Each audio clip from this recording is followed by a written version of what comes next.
Hello, hello. Tu veux me lancer? Non, sérieusement. C'est lancé. Non, mais t'es sérieux. Mais c'est lancé. Hello? Hey! Si jamais. Non, non. Et continue. S'il te plaît. Ouais, c'est bon. Salut. Hello, my Africa King and Queen. Good morning, Africa. Bonjour, Africa. Voilà. Comme vous le remarquez, aujourd'hui je ne suis pas seule, je suis avec Leila Abdoulaye, la grande youtubeuse Madame Eke Moda Africa. Et comment? Donc aujourd'hui, Leila et moi nous avons décidé de vous faire une vidéo sur notre parcours depuis qu'on est ici au Sénégal, pour toute personne désireuse de faire un court ou long séjour ici. Enfin, c'est à peu près ça, non? Bah oui, ce qu'il faut savoir lorsque tu viens au Sénégal, les bons, les mauvais, les pour, les contre, et voilà. Donc voilà, donc nous allons vous raconter tout ce qu'on a vécu, bon enfin, tout ce qu'on peut partager avec vous et voilà quoi. Je pense que nous allons commencer sans plus tarder, non?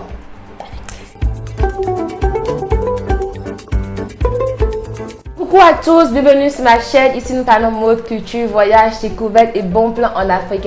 Et comme je vous l'avais dit à l'introduction, aujourd'hui je ne suis pas seule, je suis avec Moda Afrique. Leila, je te laisse présenter ta chaîne. Ah bah c'est Moda Afrique, répète avec moi. Moda Afrique. Alors Moda Afrique c'est une chaîne, c'est à peu près les mêmes objectifs. C'est une chaîne qui a pour objectif de vous faire découvrir l'Afrique sous l'angle de la mode et de l'art en particulier. Et en général sous l'angle des textiles africains. Donc voilà, je vous fais découvrir l'Afrique dans toute sa variété, dans toute sa diversité, dans toute sa magnificence, dans toute sa brillance. Ok, super. Donc, sans plus tarder, abonnez-vous à ma chaîne, cliquez sur abonner et activez la cloche pour ne pas rater mes prochaines publications. Et abonnez-vous également à la chaîne de Leila Moda Afrique, je mettrai le lien dans la description et aussi dans le nom de la vidéo. Donc, abonnez-vous pour nous encourager. Si vous ne vous abonnez pas, on va vous honter. On va vous honter. Comment? Deux Béninoises ici, abonnez-vous. Voilà, nous allons partager avec vous notre expérience depuis que nous sommes ici à Dakar et je laisse Leila commencer. Alors, on va aller avec le premier point, c'est les préjugés que tout le monde a sur... Est-ce que c'est des préjugés? Je veux dire, les dires selon lesquels Dakar c'est une ville dangereuse. C'est-à-dire, quand tu viens à Dakar, automatiquement le premier truc qu'on te dit c'est que méfie-toi, ne garde pas ton portable dans la rue parce que c'est pas possible, on va te l'arracher. Donc du coup, tu viens avec cette peur-là. Je sais pas si ça t'est arrivé déjà. Ah, ça m'est arrivé. Et d'ailleurs même, c'est une chose qui m'a tout le temps traumatisée. C'est moi qui aime bien filmer la rue quand je suis quelque part ou même quand je découvre un endroit. J'aime bien faire des petits vlogs comme ça pour montrer quand même à ceux qui sont au pays ou ceux qui veulent voir à quoi ressemble Dakar, ce que je vis.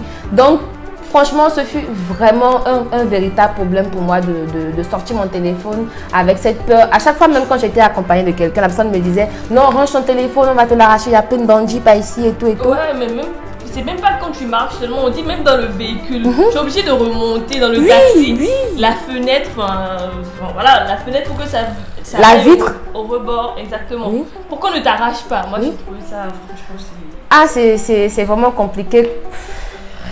Même dans la voiture, même des fois on te dit baisse bien, sinon la personne peut passer par le côté du chauffeur pour arracher ton sac ou ton téléphone. Ouais, et puis cette peur me va au-delà du vol. Dans certaines villes, moi, Ouakam, là où tu es actuellement, moi je supporte pas parce que je me dis, Ouakam c'est une ville dangereuse. À partir d'une certaine heure, moi je peux plus traîner à Ouakam. Ouakam c'est pas safe, c'est pas safe.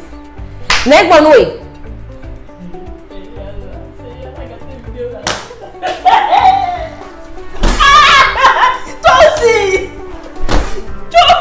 La pauvre nous. Non!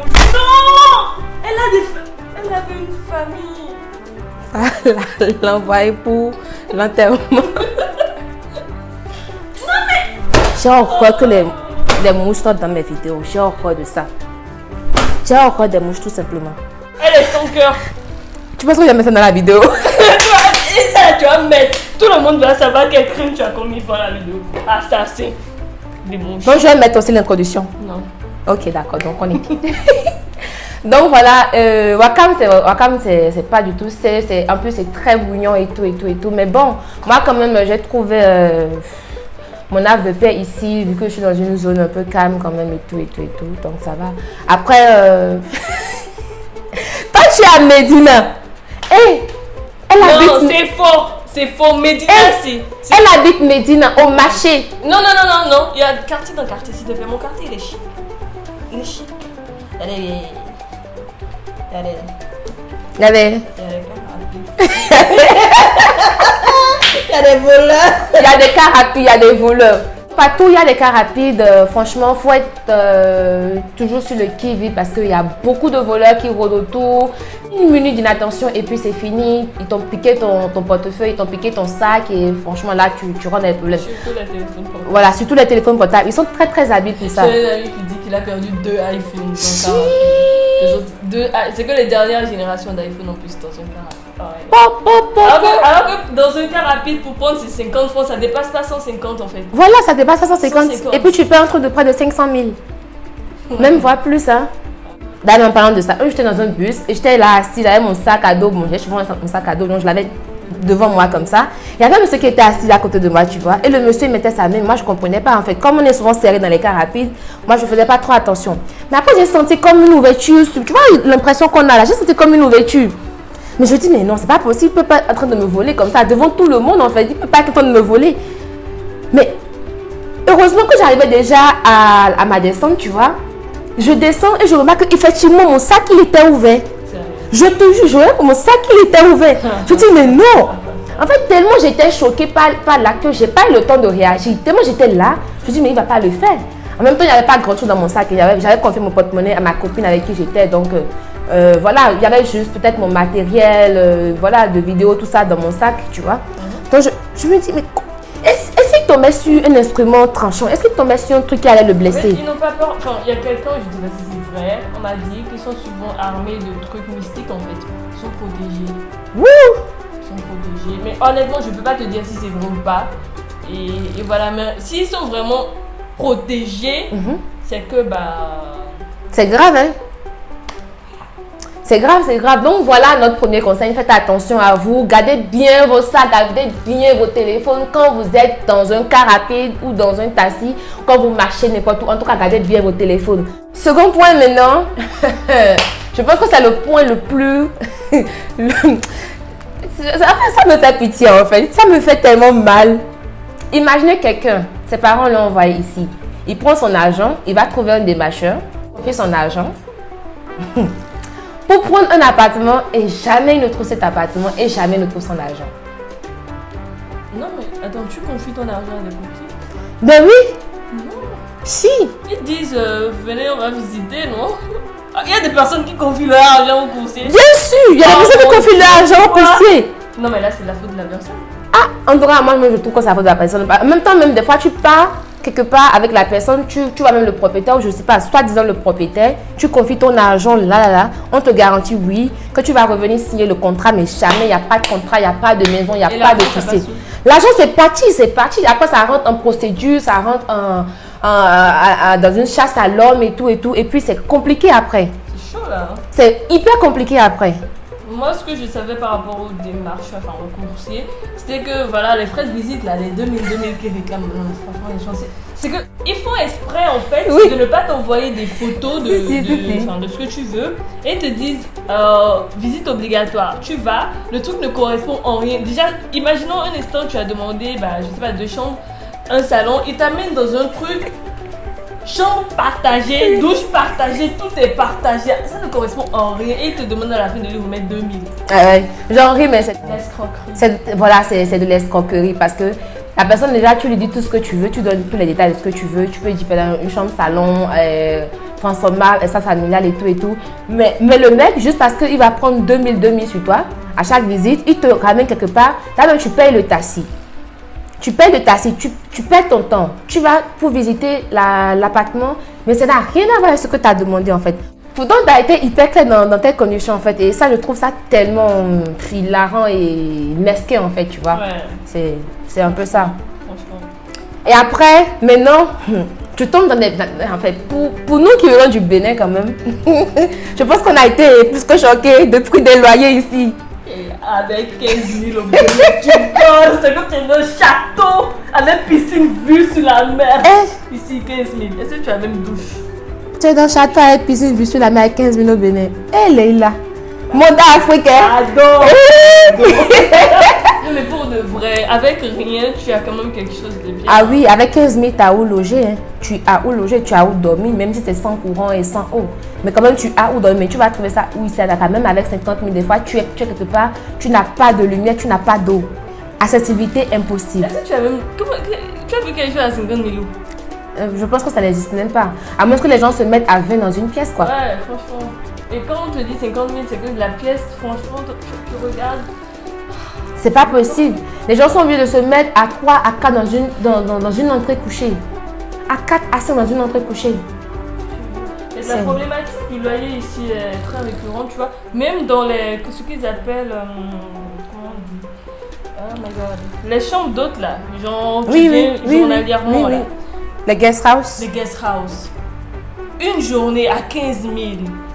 J'en ai vu. Au début, quand je suis venue à Dakar, je suis restée pendant 1 mois dans une guest house. Je payais une journée parce que je ne trouvais pas où vivre. Une journée à 15 000. Comment? C'est même pas un hôtel. On ne te sert pas à manger. Tu prépares tout. Tu as juste la chambre et parfois pas la cuisine. Et là, même moi, je trouve que c'est très bien déjà parce que quand tu vois même le prix des hôtels basiques hein, qui n'ont rien, pas d'étoiles, rien du tout. Tu te demandes mais comment ça se passe? Pourquoi c'est autant cher le loyer? Pourquoi c'est autant cher? C'est pas possible. Tu trouves juste un truc genre d'une pièce, mais tu payes hyper cher. C'est cher pour rien. Moi, je suis à 135 000 de loyer. Mon propriétaire, si tu me vois, il faut savoir que tu as péché. Tu as péché! Je suis à 135 000 de loyer. J'ai pas de salon. J'ai un petit espace qu'ils appellent séjour. J'ai une chambre, bon, elle n'est pas si petite que ça. Une douche et puis une cuisine. C'est un studio, quoi. Et je suis à 135 000. Le gars, là, il a péché. Hey, il a péché. Il a péché. Il a péché. Mais c'est n'importe quoi. En plus, dans ton quartier, à Médina, moi, je ne conçois pas le fait que tu payes un tel loyer pour, je sais pas.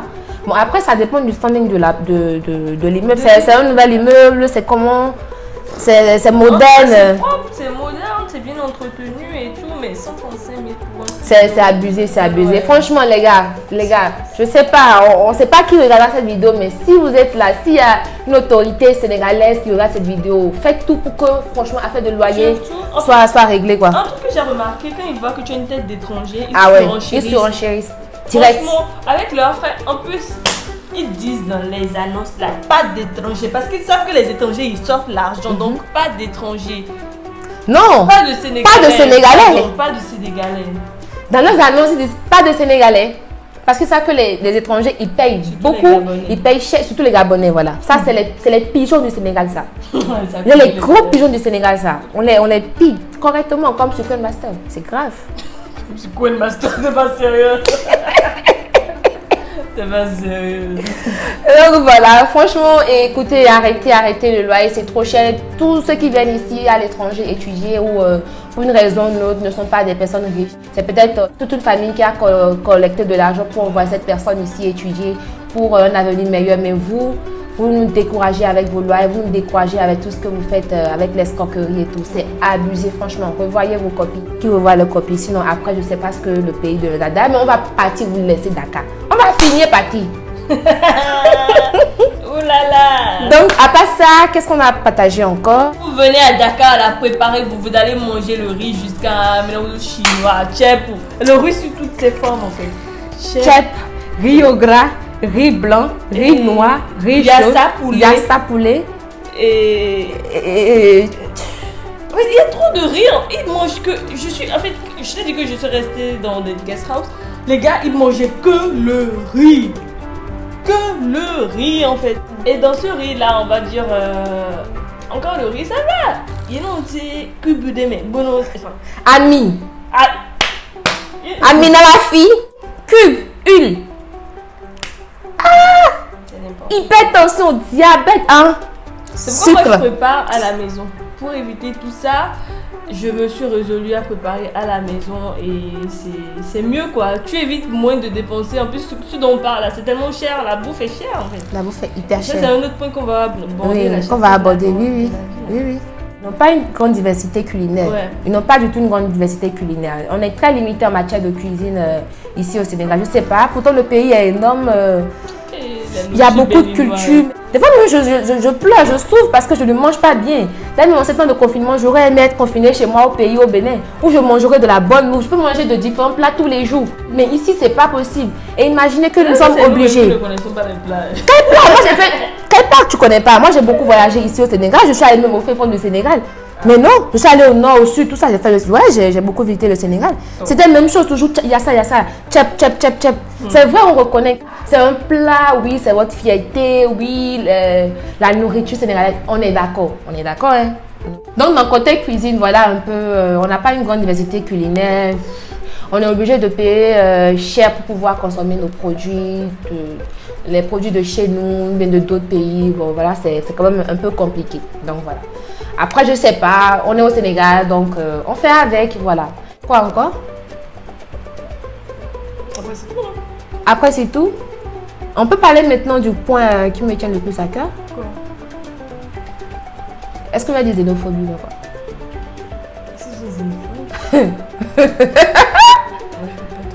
C'est quoi la définition des xénophobes? Ils rejettent les étrangers. Ah, ils sont xénophobes.